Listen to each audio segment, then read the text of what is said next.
There you go. We're going to talk about the deadlift today. One of the best lifts ever, most practical, functional lift you'll ever see. Unfortunately, it's quite often misunderstood. And as much as it can be a very productive way to train, it can also be a very dangerous way to do it. So I'm going to try to show you how to do it safely. Don't forget, this is a video clip, YouTube. We're not going to cover it all. So yes, there might be a few holes in the explanation, but we'll manage. Don't worry about it. Okay. Number one, your training environment. Important to be on a power platform or somewhere that you can drop the weight. Your biggest safety feature on a deadlift is this. He goes, you have no choice. You get into trouble, you feel something's not ergonomic, feel a twitch, something's not right. Don't try to fight it, just drop the damn thing, alright? Start over. These lifts are posture intensive. Perfect. Let's get into it a little more. Grips. We've heard about the alternate grip. You can go prone. Rarely see supine on the deadlift, but there's a reason why when you want to start messing around with the heavier weights to go alternate the grip.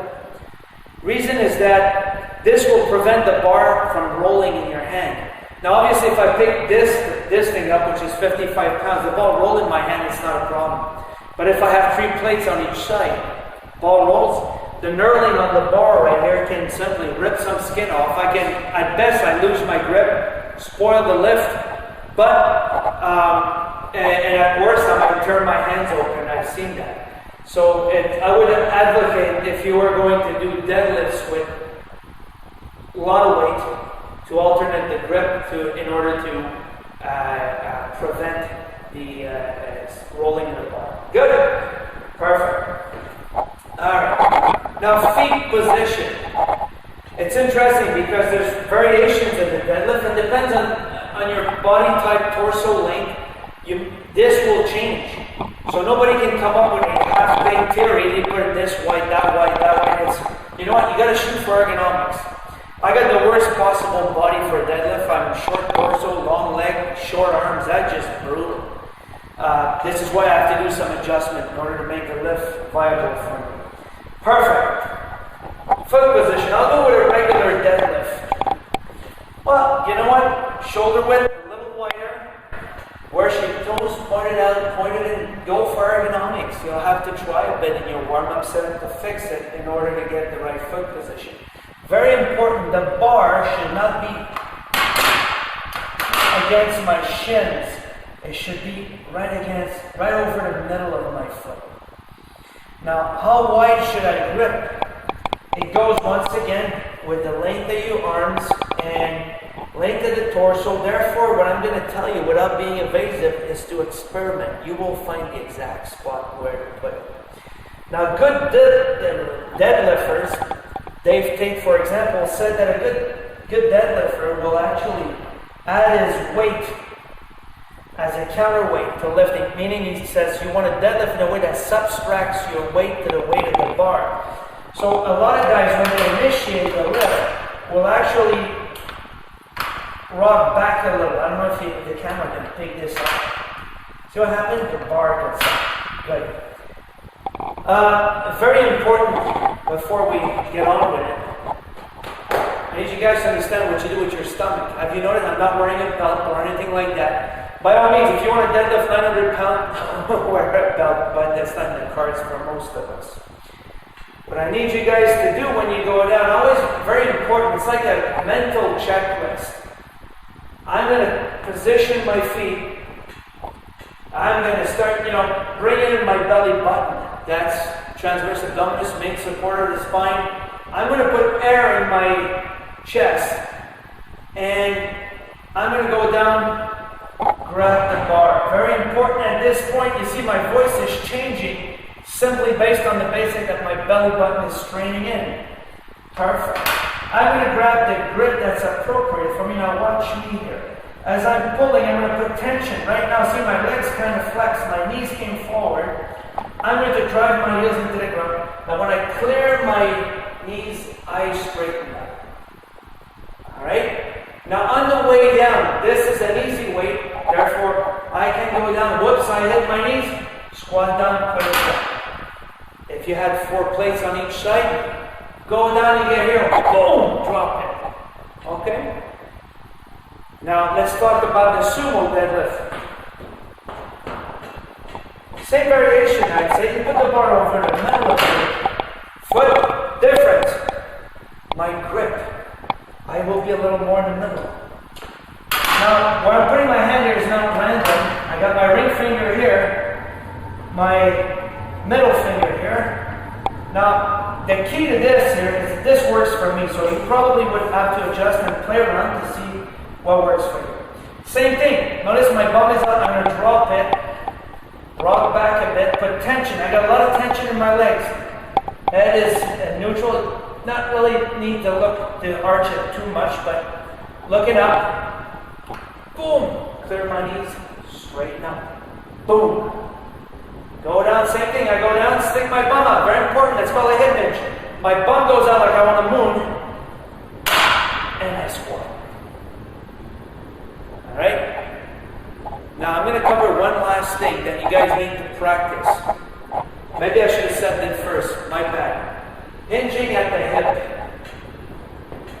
Perfect. I'm not taking my shirt off. Okay. Perfect. Watch this. Look what's happening now. I'm bending forward. Is my back bending now? No. My butt's going backward. My back's straight. That's called a hip hinge. The hinge is right here.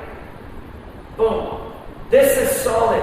Driving, I feel the pull in my hamstring, my glutes. Straighten up, solid. Now look at the difference. I'm hinging a little higher. Now this with 55 pounds, not a problem. With 450, you're going to physio. Now having a strong hip hinge, the deadlift will help you develop a good hip hinge, so when it comes time to do the bent rolls and these exercises, you'll be rock solid. But it's very important to do all the drills. That could be another clip where you can do the extension on the bench, on the ball, do the floor work in order to develop a strong hip hinge.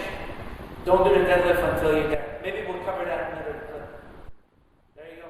Give it a shot. Lining the bar right now, he's getting stuck in closer, putting the bar over the middle of his foot.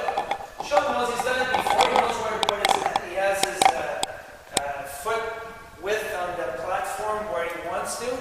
And he's going to put the grip where he has experience before. He knows where he gets optimal drive from it. Perfect. Let's do it. So go down, grab the bar. Perfect. Puts his, see how his bum's down, back straight, puts tension in his legs, and he's going to straighten it. Let's do it. That's it. Bam. Very good. So he's going to go down, stick his bum out going down. Boom.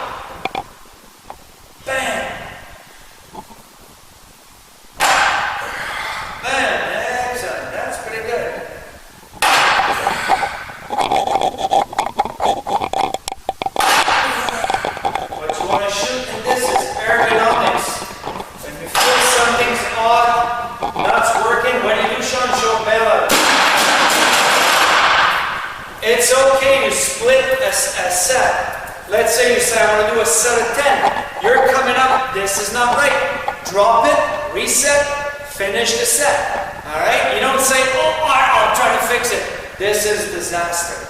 Okay? Perfect. Sean's going to try a sumo deadlift now. Perfect. Feet are a little wider apart. Same thing. He could even go wider if he wants to. The hands will be inside the legs, Sean. Inside. That's good.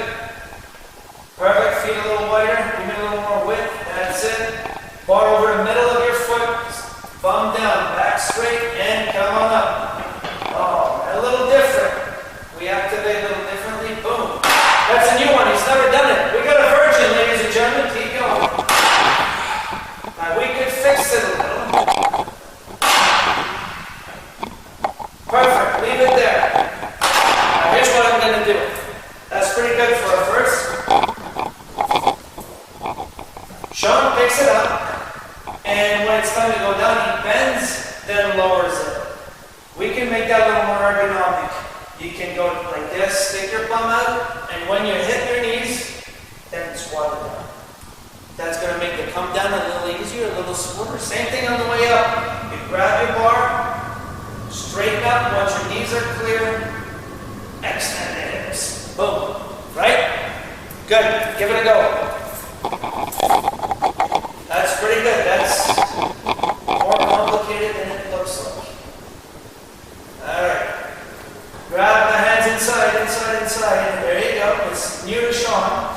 Out of his comfort zone. Stick your bum out. Tension in the legs. Come on up. And straighten. That's it. Tilt forward. Stick your bum back. That's it. And bend. Squat down. That's it. Oh, not bad. Not bad. Let's check what it looks like. That's all right. Big improvement. Perfect. There you go. Leave it down on the next one. Now, very important. Good job, John. Nobody gets these things perfectly. These lifts need to be drilled and practiced. First time it's a little awkward. Like honestly, for first time on the sumo squat, I probably would have put less weight for Sean. He's a good sport. He did it with that. That's a lot of weight for a first. Be patient with those lifts, but they have this thing.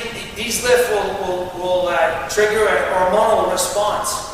Helps muscle growth. It's very hard to put on muscle mass without being the big lifts, which are squat. We'll do that some other time. Deadlift. Bent rows, bench press, you need to do the big lifts. This is what's going to get you the muscular growth development that you so desire. All right? All right. Thanks.